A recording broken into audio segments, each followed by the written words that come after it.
The great hall of the alien empire stretched wider than any human cathedral. Its walls glowed with living crystals, and the air itself seemed alive, pulsing with strange energy. At the center, on a throne of black stone, sat Queen Zira, ruler of the Sereth Dominion. Her body shimmered with silver scales, her eyes burning like two suns, and her crown was not metal, but living tendrils that moved with her thoughts. Every alien in the chamber bowed low before her. Every alien except one. Captain Elias walked forward slowly, the sound of his boots echoing in the silence. He was only human, fragile among giants, his skin pale compared to their glowing hides, but his eyes were steady, and his steps did not tremble. Behind him no soldiers stood, no armies, only his voice and his courage. The aliens stared with contempt, whispering among themselves. "What is this soft creature doing here?" One hissed. "He is food, not a messenger." Another laughed. The queen raised her hand, and the hall fell silent. Her voice rolled like thunder, yet smooth like poisoned honey. "So this is the champion of Earth," she said, her lips curling in mockery. "This is the one sent to beg for mercy." Her court erupted in cruel laughter, but Elias did not bow. Instead, he lifted his head and spoke. "I am not here to beg," he said, his voice calm. "I am here to offer peace." The laughter grew louder. Peace to the Sereth Dominion was nothing but weakness. They ruled through fear, through fire, through endless war. The idea that a human, small, short-lived, breakable, could speak of peace to a queen who had conquered 100 worlds was absurd. Yet Elias stood like a stone in a storm, his words refusing to bend. The queen leaned forward, her golden eyes narrowing. "Peace," she repeated slowly, like tasting a bitter fruit. "And what will humans give in this peace? What can you offer that I cannot take with a single command?" Her voice shook the hall, and even her warlords shifted uneasily. But Elias did not flinch. He took a breath and said, "Humans can give what you cannot take. Trust, unity, and a future where both our people live, not die." The silence that followed was strange. For the first time, laughter did not echo at once. Instead, whispers spread, sharp, and uncertain aliens exchanged looks, unsure if the human was mad or brave. The queen stared at him, her lips curling in amusement. "A future?" she said softly. "Do you think I need humans to build my future? You are fragile, your bones break, your lives are short, your fire burns quickly and then dies. Humans are nothing but sparks that fade in the void." Her words were sharp, cruel, meant to crush him, but Elias raised his head higher. He smiled just slightly. "Sometimes," he said, "a spark is enough to burn down an empire." The court went silent. Every alien stared, their laughter caught in their throats. The queen leaned back on her throne, her tendrils shifting, her eyes cold and yet curious. She waved her hand and her guard stepped back, for reasons even she did not understand. She did not order his death. Instead, she whispered, almost to herself, "Interesting." Captain Elias bowed slightly, not in surrender, but in respect. Then he stood tall again, unbroken. The hall watched in stunned silence as the human turned and walked away. Every step he took echoed like thunder. Every step burned itself into the memory of the queen. And though she laughed again for her court, though she mocked him as he left, a seed had been planted, a seed that would one day grow into fire. The queen did not forget the human's words, but she refused to show weakness in front of her court. So when Captain Elias was brought again into the great chamber, she prepared a cruel game. The hall was filled with alien nobles, their eyes glowing, their bodies armored with living metal. They gathered not for war but for amusement. They came to laugh at the strange little creature who dared speak of peace. At the center of the chamber stood Elias, alone again, his uniform simple, his face calm, though he knew every eye was fixed on him like blades. The queen rose from her throne, her tendrils shifting like serpents. Her smile was cold, sharp, beautiful, and deadly. "Tell us again, human," she said, her voice echoing like thunder. Tell us how your weak species will save us. Tell us how your spark will burn empires." Her words dripped with scorn. The court burst into laughter, cruel and endless. Some slammed their claws against the floor, mocking applause. Others hissed, "Peace, peace, give us peace, little human." The sound rolled over him like a storm, but Elias did not bow. He stood as he had before, firm, steady, his eyes locked. On the queen, he let the laughter die before speaking. "You laugh," he said, his voice carrying through the chamber, "because you do not understand what humans are." The hall grew quieter. Curiosity slipping through their mockery, Elias took one step forward. "You call us weak, but weakness teaches us something you cannot learn in power. It teaches us to endure, to fight when everything tells us to fall. You think short life is a curse, but short life is also fire. We burn brighter because we know the dark is coming." The queen tilted her head, her golden eyes narrowing. "Pretty words," she said softly. "But words are wind. Humans are nothing but a passing shadow. You are here because I allow it. You breathe because I do not command your death." Her tendrils rose like whips, her voice sharp. "You should kneel, human, before a queen of 100 worlds." Gasps filled the hall. Everyone waited, expecting Elias to break, but he did not kneel. Instead, he raised his chin higher. His voice was calm, unshaken. "I will kneel only before peace, never before fear." The chamber froze. The silence was deeper than before, so deep it felt like even the walls held their breath. Then laughter exploded once again, louder than before, crueler, but this time the queen did not laugh. She leaned back on her throne, watching him with strange eyes that carried not just hatred, but something else, something she did not want to name. One of her warlords stepped forward, his voice a growl. "Let me crush him, my queen. Let me break his bones and show his world what happens when insects speak." But the queen raised her hand, stopping him. "No," she said softly, almost too soft. "Let him speak." The warlord stepped back, shocked, and the chamber grew silent again. Elias took another step, daring, steady. "You think strength is endless war," he said, "but war only destroys. You build nothing but graves, you laugh at humans, but one day you will see it is not strength alone that builds empires. It is trust. It is love.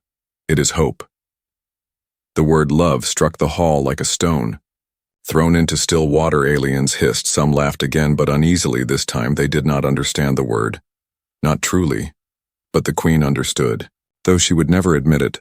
Her golden eyes locked on Elias, unblinking. For the first time, the laughter of her court annoyed her. It sounded hollow, empty, compared to the strange fire of this fragile man. She rose to her feet, her voice cutting through the noise. "Enough," she commanded, and the hall obeyed at once.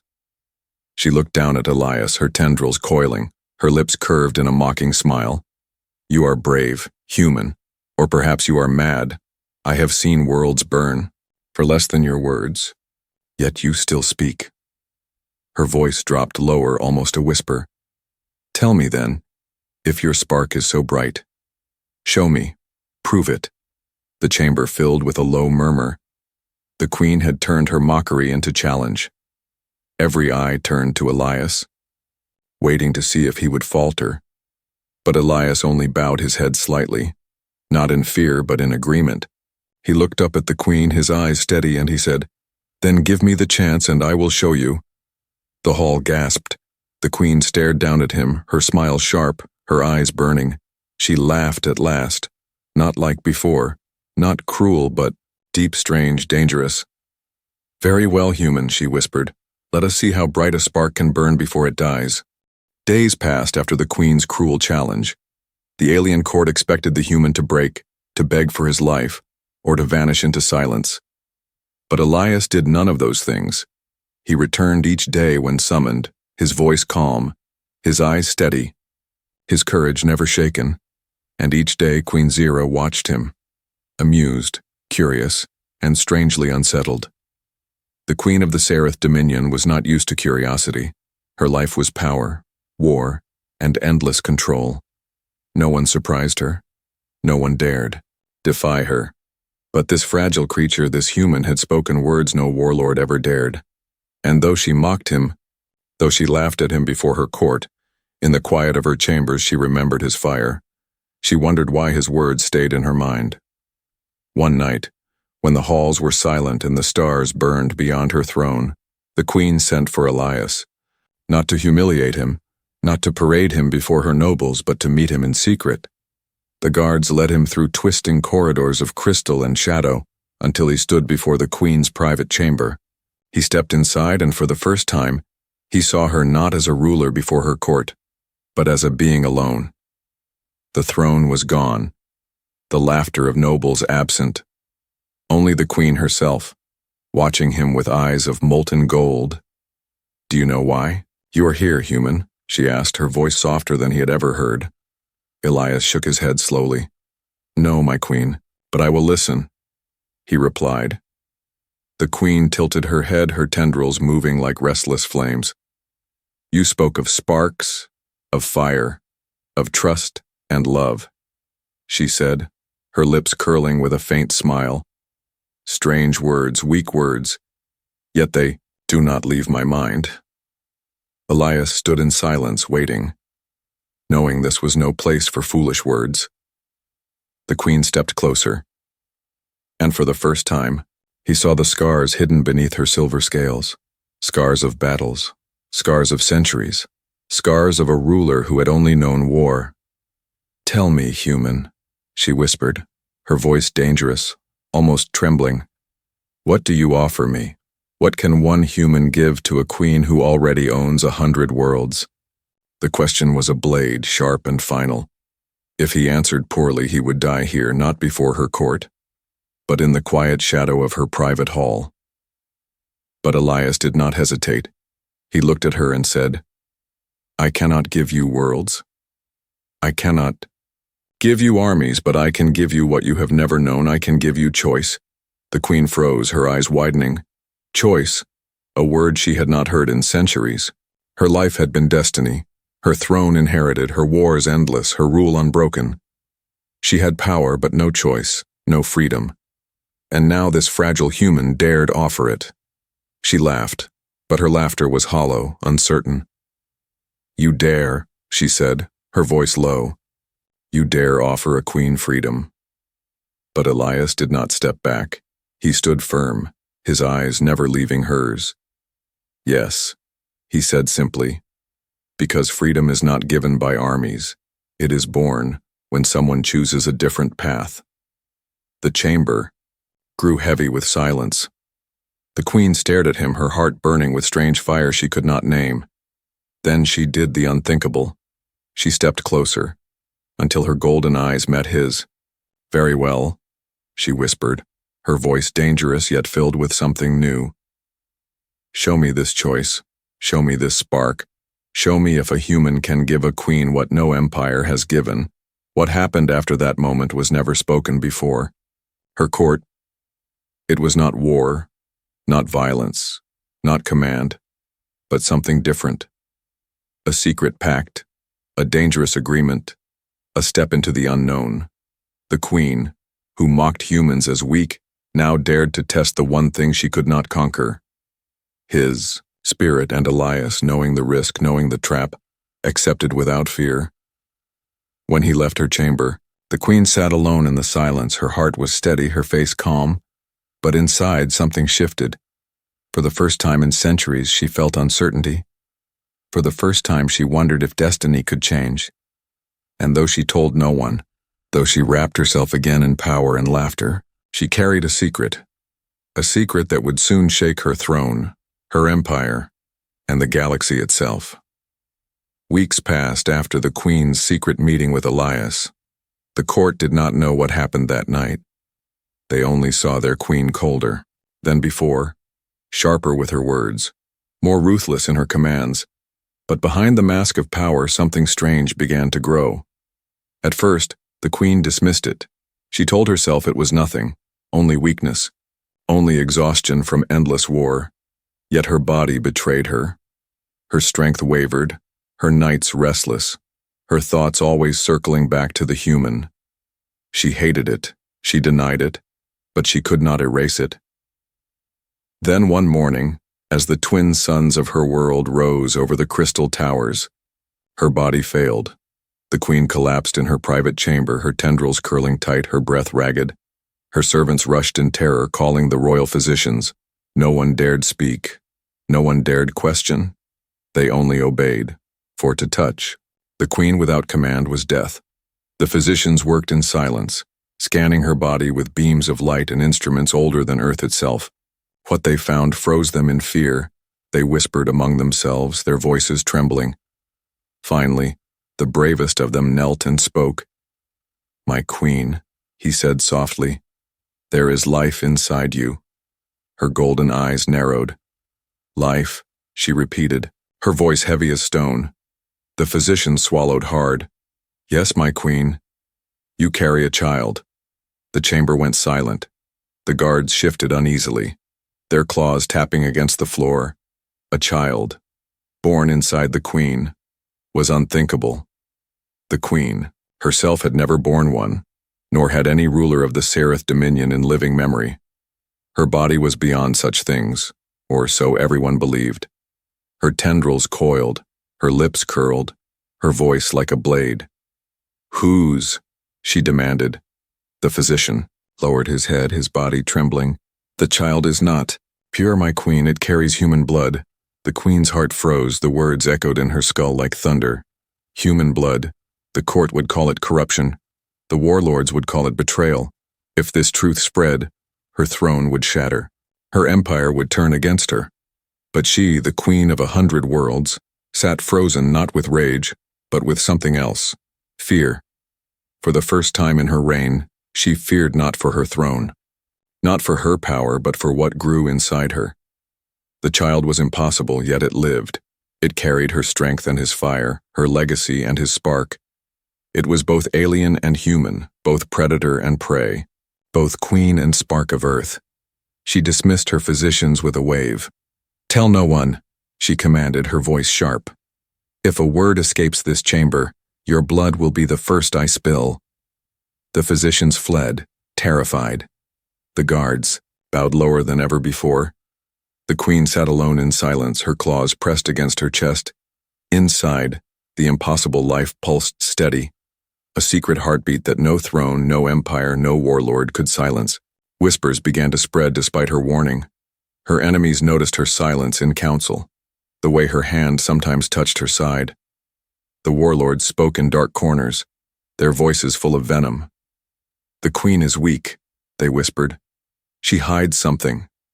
And in their eyes, weakness was death. The queen knew rebellion was coming. The scent of betrayal hung in the air, sharper than blood.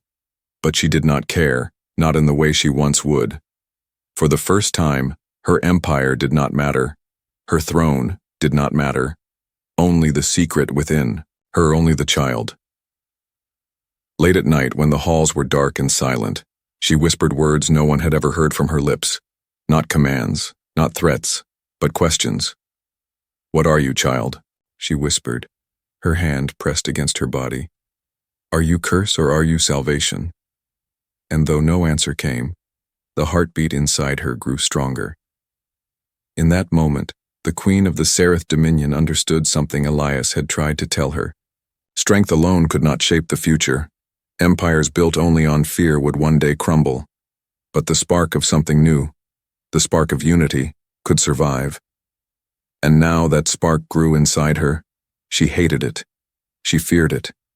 Yet she could not destroy it, because deep inside, beneath her crown, beneath her power, beneath her pride, she wanted it, not as a ruler, but as a being who had known only war and now had touched something different, something fragile, something human. And though she told no one, though she wore her mask of power before her court, the queen carried a secret that would either save her empire or burn it to ashes. The queen carried her secret like a blade hidden beneath silk. Her court still bowed before her, her armies still obeyed, but whispers traveled faster than light. The warlords smelled weakness, and weakness to them was blood. They gathered in shadows, their voices sharp with hunger. The queen is no longer herself, they muttered. She hides something, she grows weaker. The throne is ripe for the taking. The queen knew their thoughts. She saw it in their eyes when they knelt. Their bows were low, but their loyalty was thin as smoke. Once she would have crushed them at the first hint of betrayal, but now her hand hesitated, not out of mercy, but because her battles were no longer only her own. Inside her grew a life that made every choice heavier, every command sharper. For the first time in centuries, she thought not of conquest, but of survival. The tension reached its breaking point during a council meeting. The chamber was filled with warlords, their armor gleaming, their voices like thunder.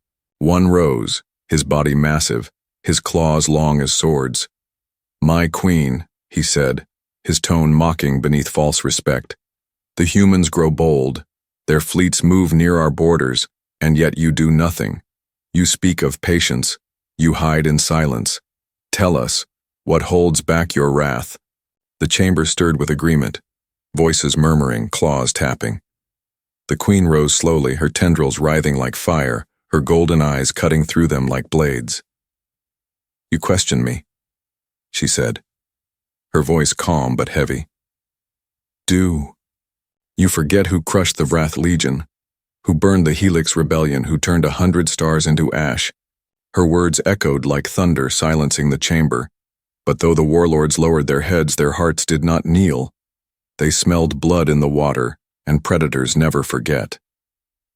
That night the queen walked alone in her private chamber, her hand pressed against her body. The child pulsed within her, steady, silent, alive. She remembered Elias's words, his strange fire, his belief in sparks and choice, and for the first time, she feared not her enemies, but the truth that soon her secret would be seen. How long could she hide the life inside her? How long before the warlords called her unfit? Before her empire tore itself apart, her fear turned to fury. She would not allow them to see her as weak. She would not allow them to touch what was hers.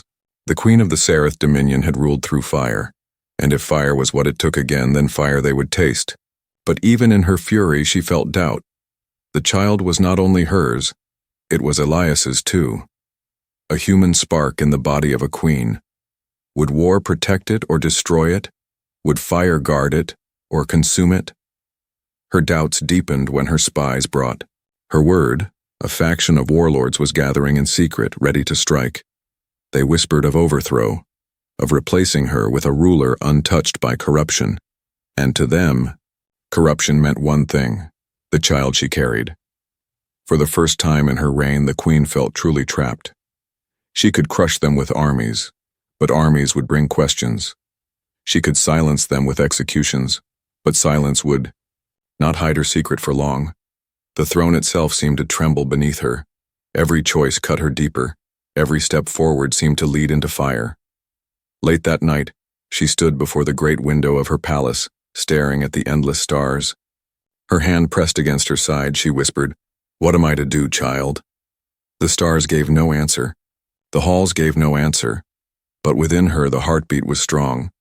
And in that steady rhythm she felt something she had never allowed herself before. Hope, yet hope alone could not stop war. Her enemies prepared. Her throne shook. Her empire teetered. And deep in her heart the queen knew she could no longer face this storm alone. She thought of Elias, the human who had dared to stand in her hall without bowing, the one who spoke of unity when she only knew conquest, the one who left her with this impossible spark. Her pride burned against the thought, yet her fear was stronger. And so the queen made her decision. She would summon Elias back to her world, not as a prisoner, not as a fool to mock, but as something else, a protector, an ally, perhaps even more. For the conflict was no longer only hers. The throne of the Seraph Dominion trembled, the warlords gathered, the shadows deepened, and in the center of it all, hidden from every eye, grew a child of two worlds, a child of war and hope, a child who could either save the galaxy or see it burn. The queen of the Seraph Dominion had ruled for centuries without counsel. Her word had been law, her hand had been fire, her will had been iron. But now she found herself reaching for something she never thought she would need. A human. When the message was sent across the void, the warlords mocked in secret. "Has the queen grown so weak that she calls for the insect again?" they whispered. But the message was not for them. It was for Captain Elias, the man who once stood in her hall and dared to speak of peace. When Elias received the summons, he hesitated. He knew it was no invitation. It was a storm waiting to consume him. Yet his heart carried the memory of the queen's strange eyes, the weight of her challenge and the fire of her words. He accepted, knowing the risk. His ship crossed the silent stars, through the jaws of alien fleets, until at last he stood once more at the gates of her palace. The queen greeted him not before her court, not on her throne, but in the quiet of her private chamber. Her golden eyes were sharper, her body cloaked in shadow, her voice lower, heavier. "You returned," she said, her tendrils curling with restless energy. "You knew I might kill you, yet you came." Elias bowed his head slightly. "You did not summon me to kill me," he said calmly. "Tell me why I am here." The queen studied him for a long time, her lips pressed in silence. Then she spoke, words sharp but trembling beneath their weight. "My enemies rise. My throne shakes, my court whispers of betrayal." She stepped closer, her voice dropping to a whisper. "And there is more. Something no one must know. Not yet." Elias's eyes narrowed, but he said nothing, waiting. At last, the queen's hand brushed against her side. Her eyes flickered with something almost human. "I carry life," she said softly. "A child. And it is not only mine, it is yours too." The words struck him like thunder. For a moment Elias could not speak, could not even breathe. But in her eyes he saw the truth. In her voice he heard the fear she tried to hide. The queen of 100 worlds, the destroyer of empires, stood before him not as a ruler, but as a mother. Silence hung heavy between them. At last Elias stepped forward, his voice steady. "Then this is why you called me back," he said. "Not only for your throne, but for the child." The queen's lips curled into the faintest bitter smile. "Do you mock me too?" "Human," she whispered. "Do you see me as weak?" But Elias shook his head. "No," he said firmly. "I see you as strong, stronger than ever, because now you fight not only for yourself, but for something greater." Her golden eyes studied, him searching, weighing, testing, and for the first time in centuries, she let someone stand beside her without chains, without fear, without mockery. Together they spoke of war. The warlords had grown bold, their fleets gathered in secret, their voices plotting her fall. If they discovered her secret, the child would be their weapon, their excuse to rip her throne away. The queen's voice was sharp with fury. "They will call me corrupted. They will say my blood is tainted. They will kill the child before it draws breath." Her tendrils writhed like blades, her eyes burned with fire. "But I will burn their fleets before I let them touch it." Elias placed his hand over his chest, his voice calm but heavy. "Then let me stand with you," he said. "Humans fight best when the odds are impossible. Let me show them what your court has forgotten, that fire does not only destroy, it can protect, it can build, it can give hope." The queen turned from him, staring at the stars beyond her window. Her silence stretched long, heavy as stone. At last she whispered, "Hope," the word bitter on her tongue, yet alive. "No queen of my line has spoken that word in centuries." She turned back, her golden eyes blazing. "Very well, human. You will stand at my side, not as prisoner, not as fool, but as shield. If my throne falls, you will fall with me. If I live, then perhaps the child will live too." Elias bowed his head, not in fear but in respect. "Then I am yours to command," he said. But inside he knew it was more than command. It was destiny pulling them both into a fire neither could escape. And so the human and the alien queen stood together for the first time, not as enemies, not as mockery, but as allies. The warlords sharpened their blades, fleets gathered in shadow, The empire trembled, but within the queen's body life grew. A secret heartbeat that would change the galaxy. And in that heartbeat, Elias and the queen both found the same truth. The war was no longer about empires. It was about the future. The galaxy trembled as the storm finally broke. The warlords who once knelt before the queen now rose with sharpened claws and fleets of fire. They whispered that she was corrupted, that her blood was tainted, that she no longer had the strength to rule. And in the darkness of space, their ships gathered like a tide of steel, ready to drown her throne. But the queen was no longer alone. By her side stood Elias, the human who once came as a diplomat, mocked as weak, dismissed as fragile. Now he stood not as a prisoner, not as a fool, but as her shield, her voice, her spark. Together, they prepared for the war to come. The queen stood before her loyal commanders, her golden eyes burning with fury. "They call me weak," she declared, her voice thundering across the chamber.